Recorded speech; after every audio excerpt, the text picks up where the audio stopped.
their nations fought a war of weapons. These four great warlords of the 20th century fought a war of the mind. What started as a European war has developed into a war for world domination. At the heart of this private war was a series of psychological duels in which they lied, schemed, charmed, flattered, and deceived to win. What was curious was that these duels took place not between enemies, but between men who at the time were allies. Yet their behavior was egotistic, tempestuous, monstrous, and politically, despite the rosy glow in which some are seen today, always selfish. We shall never cease to persevere against them till they have been taught a lesson which they... The duels of the warlords decided the strategy for the greatest battles in history. They were also the epicenter of a seismic shift in world power. From the age of European empires to the age of two ideologically opposed superpowers, with devastating consequences for hundreds of millions of people.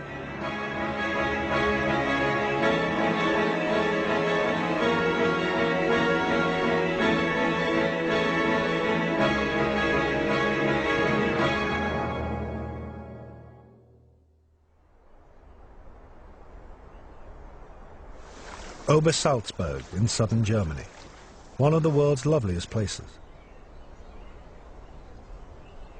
It was here, in August 1939, that Adolf Hitler was thinking the unthinkable.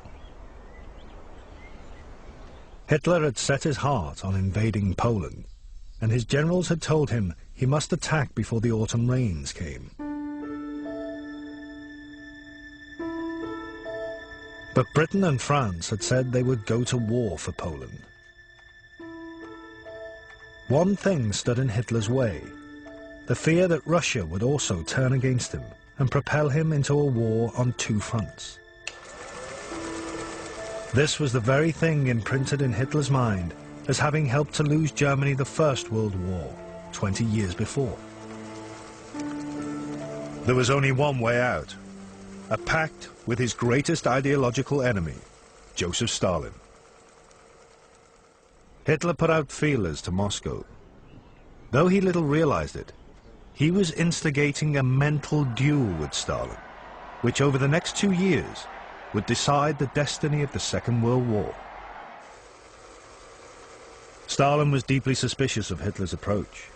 He spent hours reading Mein Kampf, written 15 years before, underlining key passages, like Hitler's views of the Bolshevik leaders, men such as Stalin himself. Never forget that the rulers of present-day Russia are common blood-stained criminals, that they are the scum of humanity. But Stalin could see that Hitler was now desperate for a deal, and offering to send his foreign minister, Ribbentrop, to Moscow. Stalin decided he would go with Hitler. Hitler's propaganda chief, Joseph Goebbels, noted in his diary, 22nd of August, 1939. Non-aggression pact with Moscow perfect. Ribbentrop in Moscow on Wednesday. That is something. We're on top again. Now we can sleep more easily.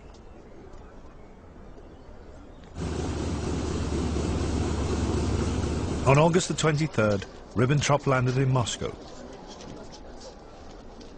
But Hitler needed one piece of reassurance.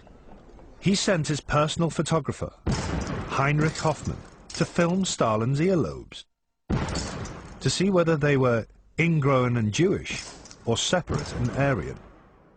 They were separate. Stalin passed Hitler's test.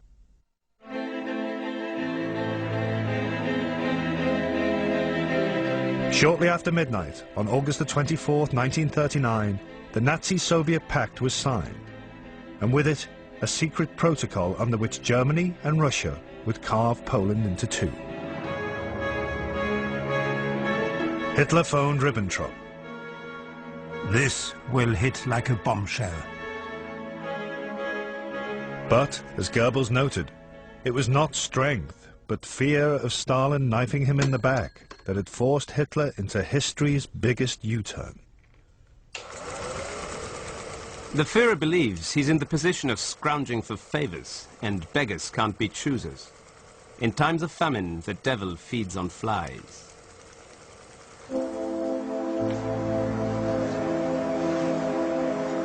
In the Kremlin, Stalin proposed a toast. I know how much the German nation loves its Führer. I should therefore like to drink his health.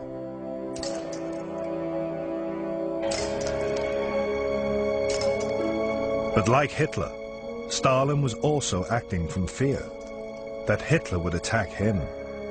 That evening he told his inner circle, Of course, it's all a game to see who can fool whom. He thinks he's outsmarted me, but actually it's I who's tricked him. Stalin had found a bedfellow for whose cunning he had held a long and sneaking admiration. Back in 1934, Stalin had observed Hitler eliminate his rivals within the Nazi Party in the so-called Night of the Long Knives. He remarked, Did you hear what happened in Germany? Some fellow, that Hitler. Splendid. That's a deed of some skill. Hitler had felt no such mutual admiration. In his early years in power, he was set on the dreams of Mein Kampf, an alliance with Britain's Sea Empire, while he expanded to the east and built his German land empire on the continent. Only when that plan had clearly failed did Hitler begin to see in Stalin someone he might do business with.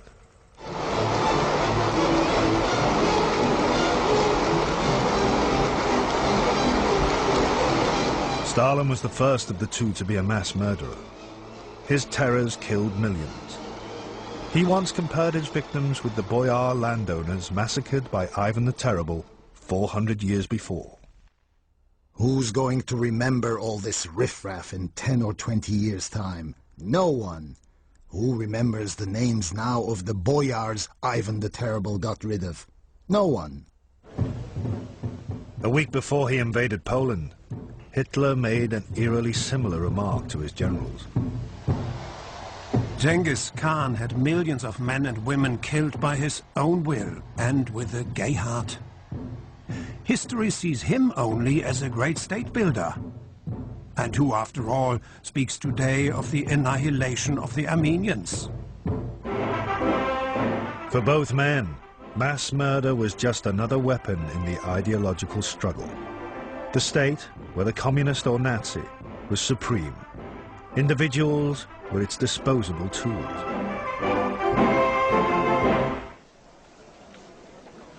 They even extended this idea to their domestic lives. Hitler had secret mistresses, most notably Eva Braun. But in public, no woman could come between him and his nation. One of his secretaries recalled that he emphasized again and again, My lover is Germany.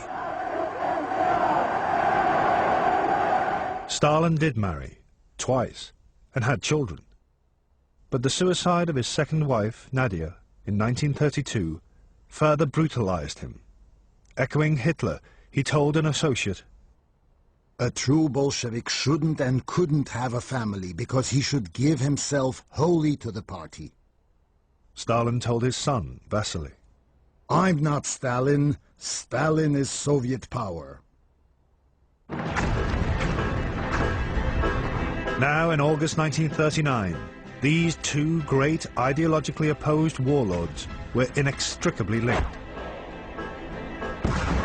8 days after the signing of the pact, Hitler invaded Poland. Britain declared war. Winston Churchill rejoined the British cabinet. Stalin publicly supported his Nazi collaborator. He told the world, It is not Germany who has attacked England and France, but England and France who have attacked Germany.